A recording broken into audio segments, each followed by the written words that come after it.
Il est presque 19h, vous regardez le journal régional du 19-20. Bonsoir à tous.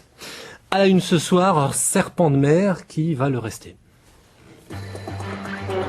8 années d'attente, bientôt 9, le procès des détournements de fonds publics de la mairie de Saint-Fond a été renvoyé aujourd'hui sur demande de la partie civile. Parmi les prévenus, l'actuel maire de la commune et son prédécesseur. La vaccination contre la grippe A, on en a beaucoup parlé aujourd'hui à Saint-Étienne au cours de la visite de Roselyne Bachelot. On en a beaucoup parlé également chez les syndicats de généralistes qui réclament de pouvoir vacciner dans leur cabinet. Sylvie Testu se dévoile sur grand écran. Après le roman, après la pièce de théâtre, Gamine, le film est présenté ce soir en avant-première à Lyon. La quête d'un père absent vu par 3 sœurs lyonnaises, Sylvie Testu est l'invitée exceptionnelle de ce journal. Les habitants de Saint-Fond dans le Rhône devront patienter 1 an de plus avant de savoir si leurs impôts servaient à financer le Parti socialiste. 4 prévenus devaient s'expliquer toute cette semaine sur ce vieux dossier judiciaire. Seulement voilà, la nouvelle municipalité, partie civile dans cette affaire, a obtenu un complément d'information. Le procès a donc été renvoyé. Philippe Lemaire, Patrick Perel. Les affaires de détournement de fonds publics par une municipalité sont toujours compliquées. Pour essayer de faire clair, Yves Bongenot, ancien maire socialiste de Saint-Fond de 1997 à 2001, est accusé d'avoir mis au point un système qui aurait généreusement bénéficié au Parti socialiste et à une kyrielle d'associations proches du PS, dont la fédération Léo Lagrange, ce que conteste son avocat. Aujourd'hui, on se rend compte que le dépôt de plainte est étayé par aucun élément concret du dossier et bien évidemment, il va falloir essayer d'aller chercher un petit peu quelle est la substance de l'accusation parce que pour l'instant, on se demande encore quels sont les contrats qui seraient concernés par une surfacturation, à quel montant cette surfacturation serait évaluée. À 38 millions d'euros selon Michel Denis, maire de Saint-Fond entre 2001 et 2008, qui est aussi celui qui a levé le lièvre. Mais l'affaire se complique d'un coup de théâtre, puisque le jour même de l'ouverture du procès, la partie civile, en l'occurrence la ville de Saint-Fond, demandait son report pour complément d'information. C'est qu'après 7 années d'instruction et 4 juges successifs, la municipalité de Saint-Fond est redevenue socialiste en 2008. Alors, fatalement, il y a une opposition et un conflit d'intérêts puisque Madame le maire est socialiste et que ce sont des socialistes qui sont opposés à la justice dans cette affaire et impliqués. Donc, fatalement, le conflit d'intérêts est de dois-je défendre mon parti politique ou dois-je défendre les Saint-Fonniards? Madame de Montes a choisi. Pour y voir plus clair, il faudra donc attendre le 9 décembre 2010, date du renvoi. Ouverture cet après-midi devant la cour d'assises d'appel d'Annecy du procès de Marc Kobissens. Il est accusé d'avoir assassiné sa compagne Karine Hoffmann il y a 5 ans. L'homme a avoué les faits lors de l'instruction. Il s'est ensuite rétracté. En première instance, il a été condamné à 30 ans de réclusion criminelle. L'affaire est donc réexaminée toute la semaine. Dans l'Ain, l'enquête autour des malversations au sein du groupe Smoby se poursuit. La juge d'instruction en charge de ce dossier a entendu un certain nombre d'anciens dirigeants du groupe. Parmi les mis en examen, 2 industriels de la vallée de la Plasturgie, Jean-Louis Berchet et Jacques Écoiffier. Le point sur ce dossier complexe avec Valérie Bonnet et Olivier Martin. La juridiction spécialisée de Nancy poursuit l'instruction de l'affaire Smoby. Le dossier pénal visait déjà l'ancien PDG du groupe. Soupçonné de malversation financière, Jean-Christophe Breuil était mis en examen en mars 2008. Aujourd'hui, la justice s'intéresse notamment à 2 industriels de la vallée de la Plasturgie. Jean-Louis Berchet tout d'abord, ex-directeur de la société Berchet, devenue filiale de Smoby en 2005. Il est mis en examen pour recel d'abus de biens sociaux. On lui reproche d'avoir surévalué le prix de vente des parts d'une société qu'il possédait à Hong Kong. Son avocat nie cette surestimation au regard d'une rivalité historique entre les familles Breuil et Berchet. C'est sûr que cet antagonisme-là démontre qu'il n'y avait pas de raison de faire de cadeau à M. Berchet au moment où on lui achète des participations, bien au contraire. Autre entrepreneur de l'Ain mis en examen, Jacques Écoiffier, directeur de l'entreprise du même nom. La justice s'intéresse à des factures d'un montant de 260 000 € qu'il a réglées à l'époque où son entreprise était encore une filiale de Smoby. Pour son avocat, on lui reproche des faits annexes dans un dossier d'instruction aux ramifications complexes. La première chose que je lui ai dit après avoir examiné son dossier, qu'il est effectivement une victime, entre guillemets, collatérale, c'est-à-dire que effectivement les ennuis judiciaires qu'il a, parce que c'est jamais aggravé d'être mis en examen, c'est effectivement la conséquence du fait qu'il appartenait à un groupe qui s'est effondré. Oui. L'effondrement du groupe Smoby. En 2008, 500 salariés avaient été licenciés. Ouvert en 2007, le volet pénal de l'affaire se poursuit. L'instruction pourrait encore durer 1 à 2 années.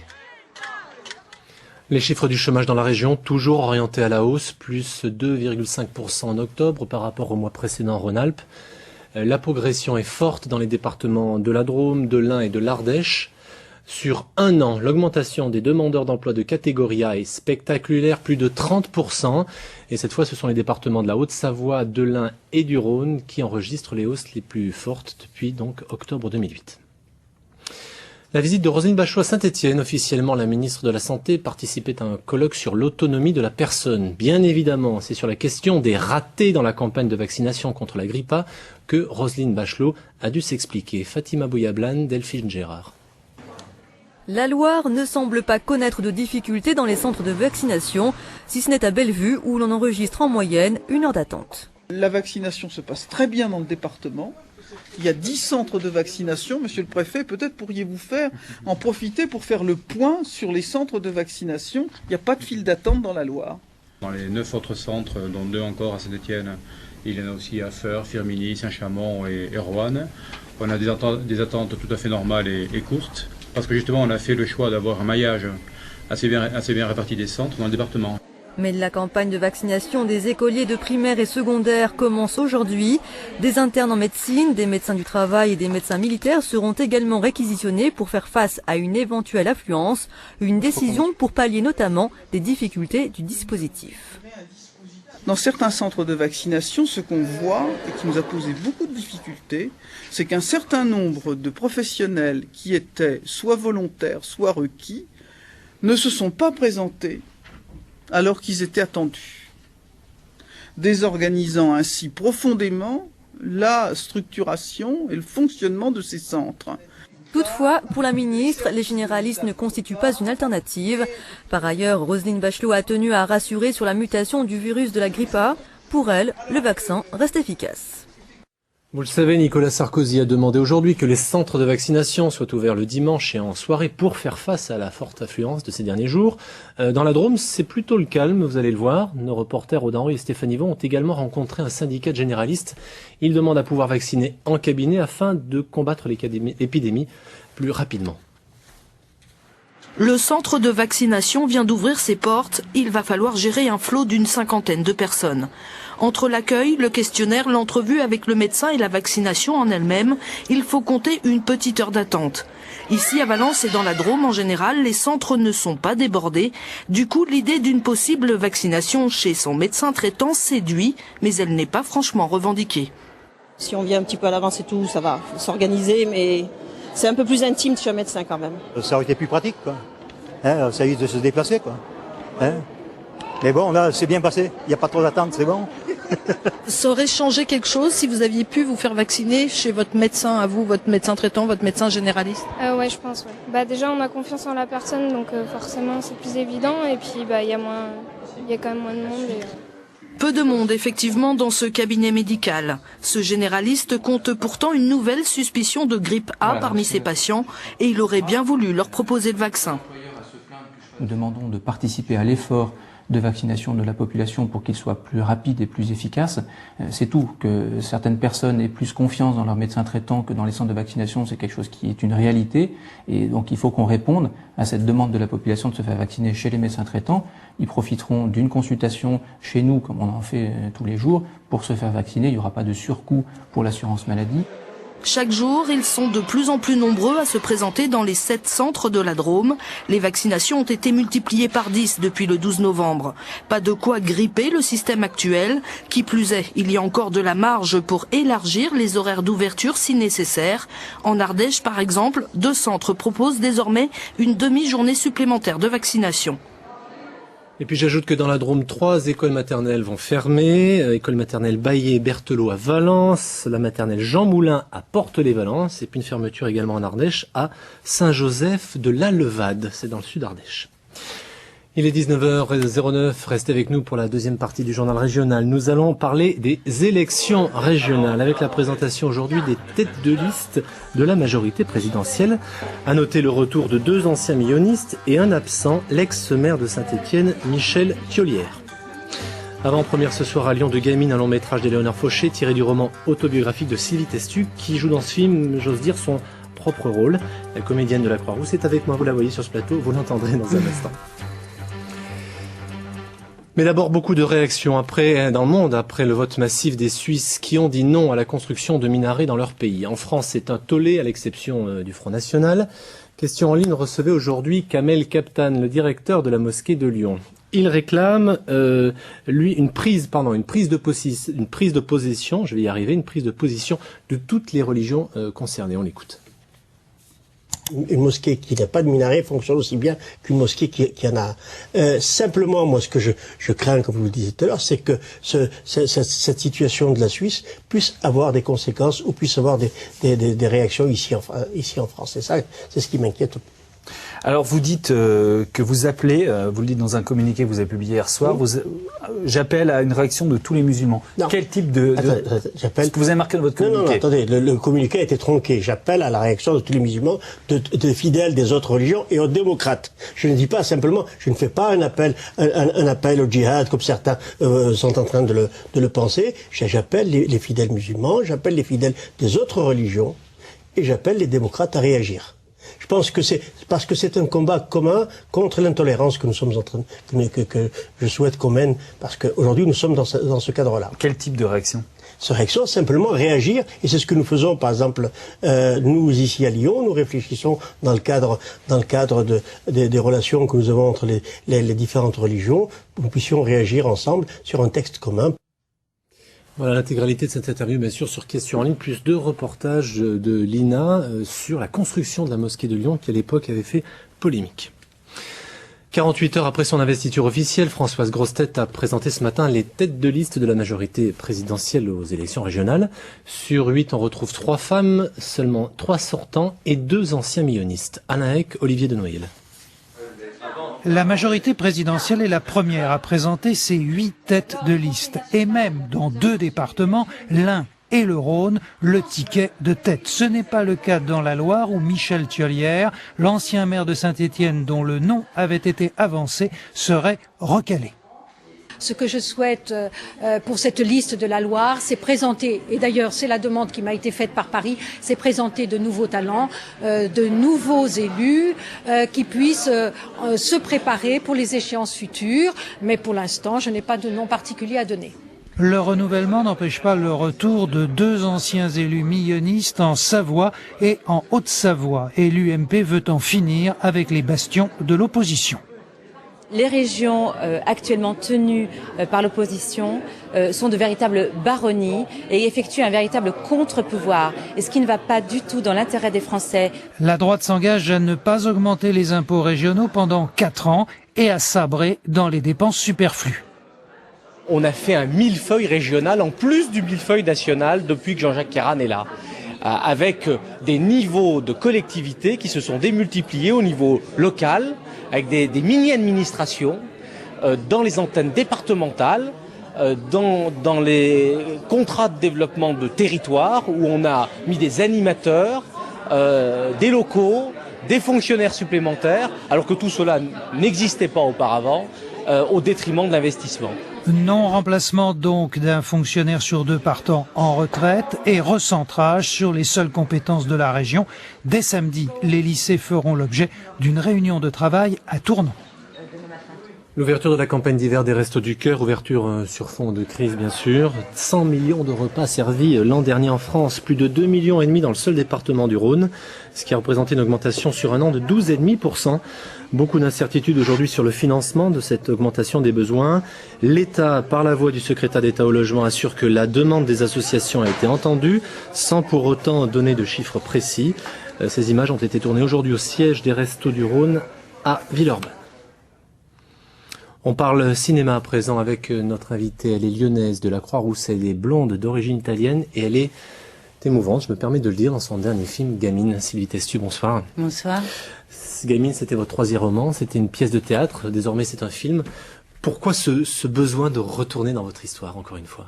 C'est de la romancer surtout, c'est d'en garder ce que ça m'a laissé. Je crois que le fait d'écrire, c'est de voir une vérité et de la tronquer, de dire, voilà, ça m'évoque ça. Alors, où on s'arrange évidemment, on dit, tiens, j'aimerais que ce soit comme ça, ou on aime souffrir à l'intérieur d'une chose. C'est un peu tout. C'est ça d'écrire. Pourquoi c'est ça de jouer. Pourquoi vous dites la tronquer? C'est donner un point de vue. Un roman, une écriture quelle qu'elle soit, c'est un peu comme dans le sens noble du terme de la caricature. C'est-à-dire, vous voyez quelqu'un devant vous qui ne ressemble pas à la personne imitée, qui n'est pas habillé de la même façon, et vous dites, c'est exactement ça. C'est plus intéressant que de voir une copie, que de voir une photo. Sinon, si on n'en fait pas quelque chose, alors ça ne devient pas un objet d'art, je crois. Et c'est pour ça que moi j'ai eu envie. Je me suis inspirée très largement d'ailleurs de ma vie, mais je les ai, à mon avis, sublimés, à mon avis, déjà par l'écrit. Ensuite, on m'a proposé au Théâtre de la Croix-Rousse d'en faire une pièce, et c'était pour moi très important parce que il y a une convention avec le théâtre. Si j'avais pu le faire jouer par 3 vieilles femmes, je l'aurais fait. 3 vieilles femmes qui jouaient 3 petites filles. Et là, le fait de le faire au cinéma, moi je me suis pas sentie de le faire en réalisatrice. Je vais raconter une vie simple. Vous êtes presque en train de répondre déjà à toutes les questions que je continue. Ah, vous voyez? Mais parce que vous m'avez lancé sur la première. Oui, j'ai bien compris. Et que du coup, l'une découle de l'autre. On voit un petit extrait ensemble, cette sublimation notamment des personnages qui ont fait votre histoire. On regarde. Dans ma famille, on place toujours les maris à côté de leurs femmes. Comme s'ils se voyaient déjà pas assez. Là, c'est mes tantes. Angela, Mathilda, celui qui lui tourne le dos, évidemment, c'est son mari. Il parle avec Odile, la femme de mon parrain, Salvatore. En français, ça veut dire sauveur. Depuis qu'il est papy, il est devenu gâteux. On le met toujours à côté de ma grand-mère, parce qu'elle est italienne et que c'est son seul fils. Ici, c'est mon papy, ma mère, et sur ses genoux, mon fils, Tonin. Aujourd'hui, on fête les 80 ans de ma grand-mère. Elle savait pas que je serais là. Ça lui a fait plaisir. Voilà. Depuis 30 ans, à chaque fête de famille, on me place là où devrait être assis mon père, à côté de ma mère. Et on ne parle jamais de lui.